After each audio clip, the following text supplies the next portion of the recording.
not like others who are going for retirement and they are forced to join public service.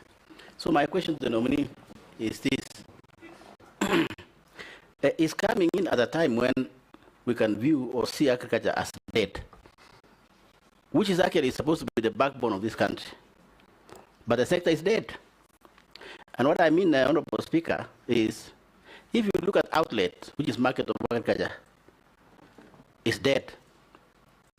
All manufacturing or value addition to motivate farmers to do their farming is dead. If you go to maize, the outlet or the market is dead. If you go to pyrethrum, we used to do very well in my constituency, and for the nominee, West Pokot also grows pyrethrum at one point. But the exit or market is dead. You go to milk, is dead. Tea is dead.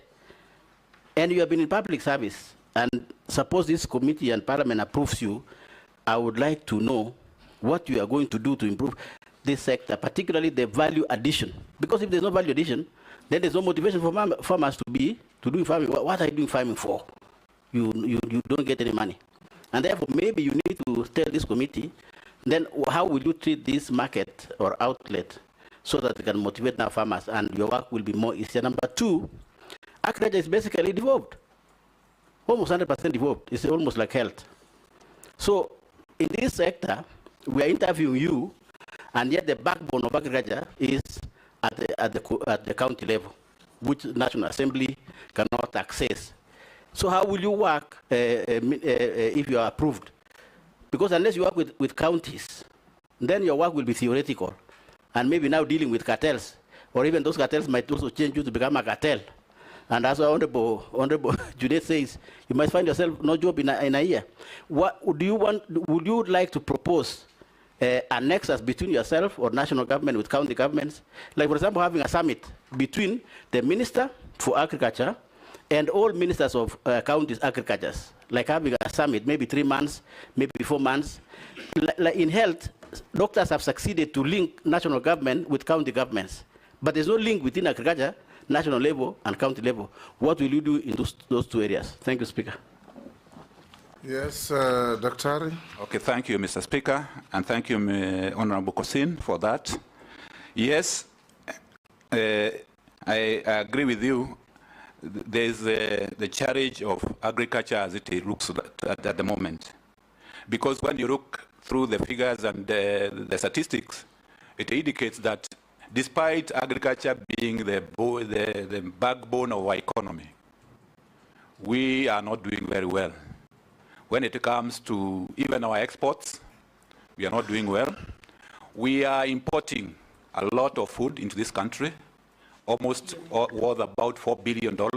A lot of food in terms of when it comes to wheat, rice, edible oils. So we have a tall order in terms of going forward.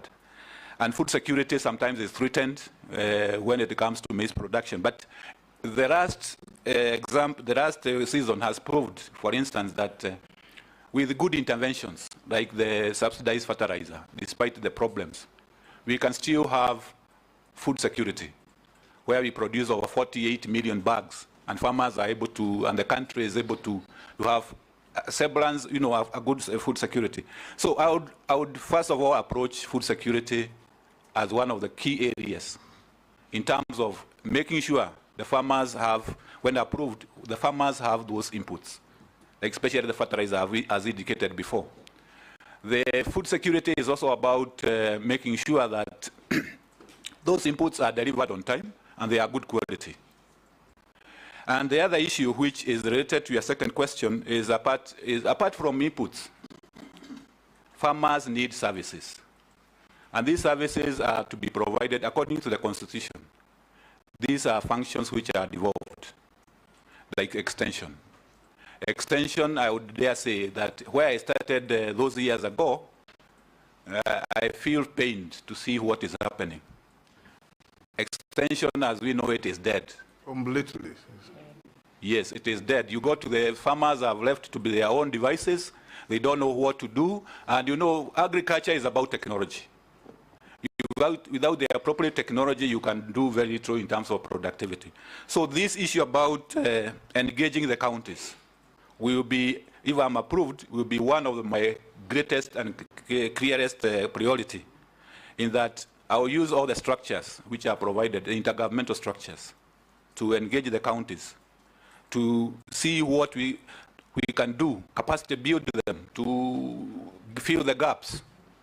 I was also thinking about even what is happening with the health sector, the model where the government, the national government has the health promoters. Can we have agri promoters working in the counties from national government? So those are areas which will be, as it has been suggested by Honorable Pkosing, we can have a summit where we can dwell on these issues with the agriculture committees of the House, so that we move forward, because without extension and delivery of services, we are just doing the margins. We are not doing very, very much. We need support to our farmers. Thank you very much.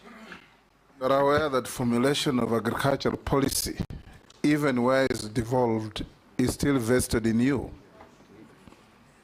So you have to formulate proper policies and cascade them down to the counties. Gikaria? Thank you very much, Honorable Chair. Just on a follow-up on what Pkosing was saying on devolution in agriculture.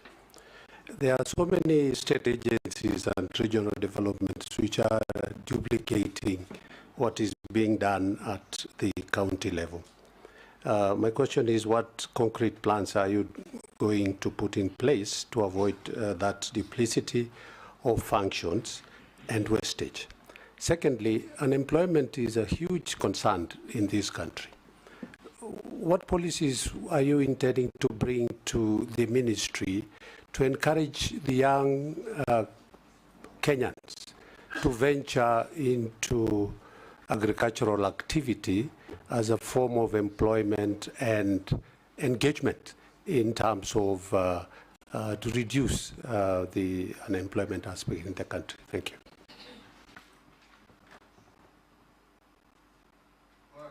Okay, thank you. Thank you, Mr. Speaker, and thank you, Honorable Gikaria.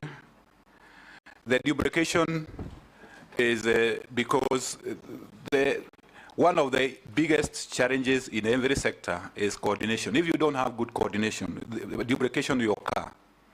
For instance, I'm sure, and if I'm approved, the sector which I'm going to, the ministry, has about 36 parastatals.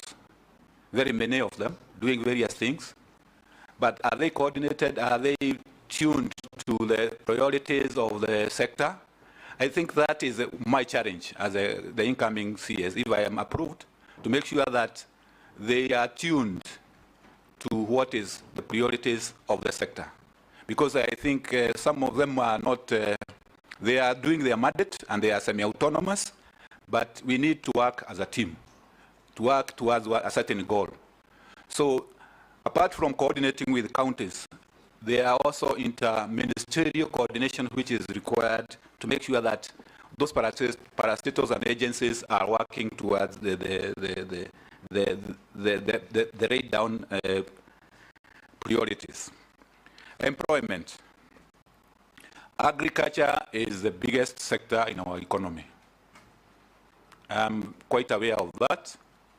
And without agriculture absorbing some of our youth, it will be a very big task for the economy to do so.